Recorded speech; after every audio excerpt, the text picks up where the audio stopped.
This is the Fearless Finance Podcast with Amy Ross. Amy and the team at Gold Shield Wealth are dedicated to helping adults plan for and manage the hurdles they may face on their journey to retirement. Get more, including contact information in the show notes. Now, Fearless Finance with financial advisor Amy Ross. Amy Ross, we had an opportunity.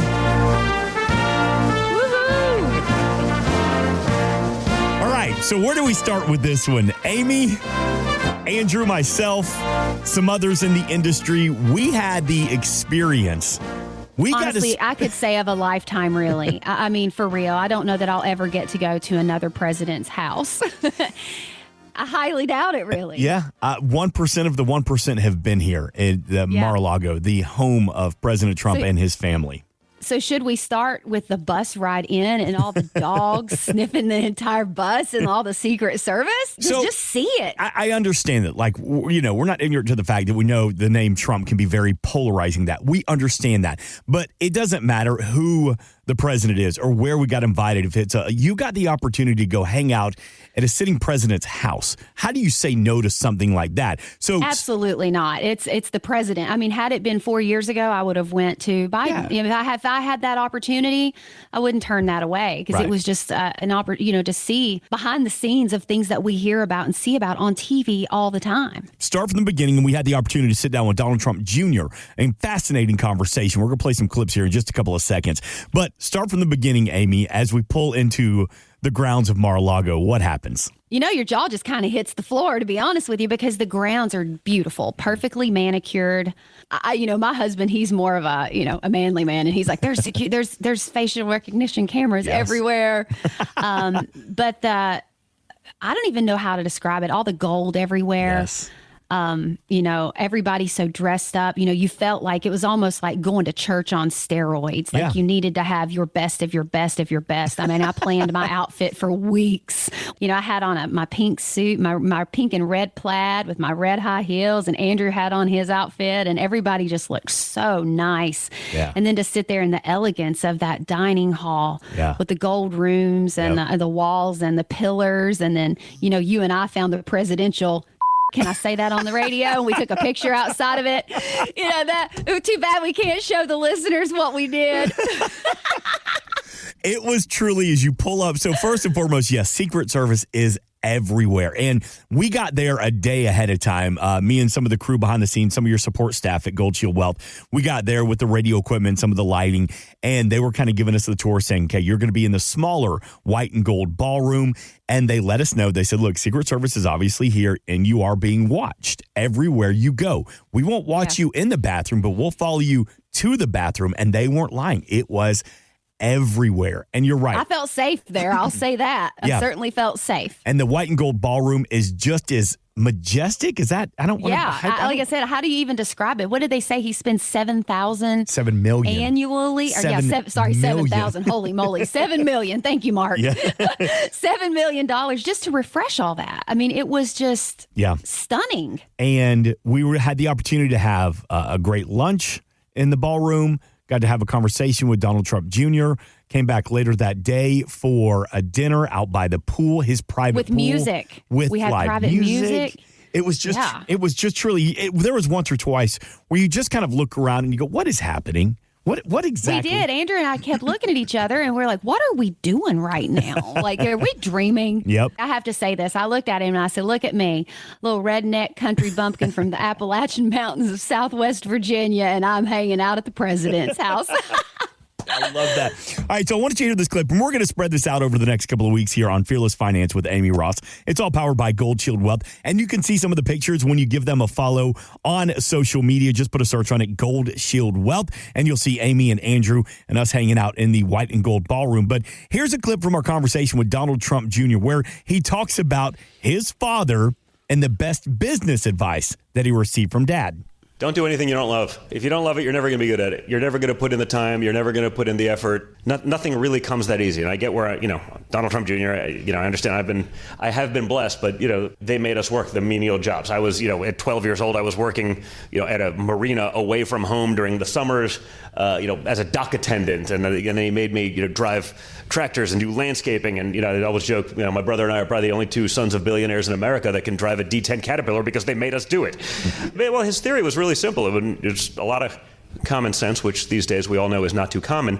Hey, if one day you're going to go build a building, you better know how to dig the foundation. You better know what it costs to actually do these things. You better know how much time it takes, because otherwise someone's just going to screw you blind if they just think, you're just the guy in the gilded office with no understanding of what's going on. You're going to get taken advantage of. And so, frankly, in my life and from them, I learned so much more. And we really were, raised by like construction workers far more than the executives. He said, there'll be plenty of time for the executive stuff once you get out of college. But when you're young and you get those formative years, you're going to live with those tough guys that'll actually make you tough. What's your takeaway from his business advice and how his upbringing was? You know what, Mark? That was my absolute favorite. It's so funny you chose that one excerpt, because that one hit me hard, and it hit me hard in a good way because my daughter, Corinne, I'm trying to groom her. I want to get her into Wharton Ivy League finance school, and I want her to take Gold Shield Wealth, maybe nationally. I don't know. Mm-hmm. And to hear that means so much to me because I believe in hard work too. And I believe that, that children should have to work at the bottom level to know what it feels like, to know how earning a dollar actually feels. And to hear that Donald Trump actually made his own children do that was just inspirational to me. I'm like, I'm not doing anything wrong at all. Look at how they turned out. Maybe I need to stay the course here. But I respect that so much out of someone with that kind of wealth, that he still had the insight to say, no, you're going to work too. Yeah. Because I firmly believe that. My children all know that mama's not giving them a penny. They're going to learn to make their way, because everybody needs to know what it feels like to actually work. Amen. Speaking of work ethic, here's Donald Trump Jr. talking about his dad's energy when it comes to business. And of course, we had to figure out, is there anything you can do about Donald Trump tweeting at midnight? He's a freak. No, I mean that in a compliment. But it's always been that way. I mean, the guy doesn't sleep. I remember, in my younger days, right out of college and starting to work, in the business and everything like that. 20-something-year-old kid in New York City. Saturday morning, 5 o'clock, I'd get a call. By the way, I got in at like 4:35, so it's like, this is not one of the best phone calls I've ever had to pick up. I pick up, Don, why aren't you in the office? Why aren't you in the office, Dad? I'm in the office. That's why I know you're not here. Like 5 o'clock in the morning on a Saturday. Like, why are you in the office at 5 o'clock in the morning on a Saturday? Just to make sure I'm not there. Like, couldn't you just call me from home? But he's just that guy. He's a bored Donald Trump. If he has like downtime, that's when we get in trouble. That's when like some random tweet that starts like, yeah. And that's like, I get that a lot, right? It's like, hey, Don, have you ever thought about telling your dad to not tweet so much? No, I never thought of that. Like, because I'm a freaking imbecile. Like, not once. In all the times when they call me 20 minutes later, hey, you got to go on TV at 4 o'clock in the morning to go fix that. Like, what are the talking points? I don't know, man. Like, you're on your own. Like, you'll figure it out. No, never once had I thought about maybe, it'd be more ideal if he didn't do that. So he's always been who he is. He's just very consistent. I love the first thing he said. He's like, boy, what is your dad's work ethic like? He's a freak. Yeah, he's a freak. But I mean, you know what, though? It goes back to the very first of his last statement was, he was given the advice to do something you love. So obviously Donald Trump loves what he does because he wants to work a lot. Because I can also relate to that. And I didn't say that before, but, I spent almost 20 years in healthcare and I did not love it. I did it and I tried to do it the best that I could because that's who I am. But I absolutely love what I do right now. So my staff would tell you they get emails from me at 5 a.m. sometimes, and sometimes from 11 p.m. the night before, because that is so key in life. Yeah. Is if you love it, you won't feel like it's a day of work at all. That is a good opportunity to reflect on some of the work you do with the small business owners across the community. Because I know that, it's more than just helping individuals with their retirement strategies. You also work with a lot of small business owners with their specific situations and opportunities because you are one yourself. So give a shout out. I'm there. I know how it feels. Yeah. So yes, for sure. Yeah. So what do you find some of the biggest challenges that the small business owners are dealing with right now? As a small business owner, it's more so just knowing how to save your money appropriately, keep that cash flow the way you need it, make sure you're taking advantages of all the tax laws. So that's more so just knowing how to do it, go about it the right way. There's a lot of moving parts. Every type of investing is different. So when you look at small business owners, big thing is most business owners in Myrtle Beach are small business owners. We're kind of all in the same boat. Here's Donald Trump Jr. talking about the American dream and is it still attainable? I think it's 100% achievable. I mean, I think it always changes, right? It's ever changing. I think a big part of what led my father to get into this political thing, this crazy game that, we've been in now for a decade, was to ensure that Americans actually still had a chance to live that dream, right? I mean, for the last few decades, we took our middle class and we destroyed it by sending it, abroad. The only export that America really had was basically your American dream. We took it and we sent it to every other place so someone could save 0.2 cents on a widget, and we shattered that. When you have systems that you look at some of whether it's welfare, whether it's our education system, the amount of money that's going to pay for illegal immigrants and at the expense of American citizens, whether it's in education, whether it's in healthcare, whether it's in infrastructure, just across the board. You say, wait a minute, if that money was actually going to the American taxpayer who's paying for these services, we could actually be in such a better place. But the political system doesn't reward, actually making people succeed. It rewards people who become dependents because then they're always going to vote for you, and it perpetuates that sort of vicious cycle. And so I think ensuring that the American dream remains available for Americans, it's sort of crazy that saying that is controversial these days, right? I mean, like, what other civilization in the world ever didn't put their own people first, right? And so, I do think that dream exists. America is an incredible place of innovation. You see all of the stuff going on with AI. If people actually start focusing on the right things, if we start focusing on educating our kids to adapt these kind of technologies, I think that dream can be there in abundance. If we don't do that and we focus on, the 4,396 genders, and that's what our kids are learning in school rather than, math, English. No, it's amazing when you have entire, counties in this country where kids are, they're graduating because, the teachers don't get paid if they don't graduate them through. So they just lower the standard so everyone can get through. But, they can't read at a fourth grade level, but they're graduating high school. They can't do math at the third grade level. They're graduating high school. That's sad, and that's not going to enable the American dream for those children. And the fact that you're creating this level of dependence is also going to prevent a lot of other Americans who are going to end up having to subsidize this at the expense of being able to maximize their opportunity is also scary. He's not wrong, Amy Ross. He makes some good points right there. Spot on. As we hear that clip from Donald Trump Jr. talking about, is the American dream still attainable? And I want to flip that to what you do every single day. Is that dream of the retirement where you don't have to worry about income, where you can live your best life after you clock out for the last time, is that still attainable? It absolutely is. The one thing about the generation that's retiring today is the majority of them were very diligent savers. A lot of them were. So it's absolutely attainable and achievable. Again, I say, look at what you want your standard to be. I think to me, everybody's version of the American dream is different. Mm-hmm. Right? I think the way that you would describe yours is probably different than I would describe mine. But if you think about it, the American dream has been evolving for years. It's always evolved. Do you think the people living in the 50s, their American dream was the same vision that you and I have? Right? So of course it's available and it's achievable and attainable. But, sometimes to take advantage of the American dream, you need help to figure out how. And that's the fear that retirees face in retirement. So it's not impossible, and it's definitely achievable for most people and very attainable. Yeah. But it's just, figuring it out. And everybody's is different. Everybody's is different. Yeah, somebody's retirement dream could be, you heard about that couple book like 52 independent cruises. So every week they were on a cruise. I have clients here in Myrtle Beach that probably go on 10 or 20 cruises every single year. I just signed on a client yesterday that he and his wife have a house here, but they have an RV. Yeah.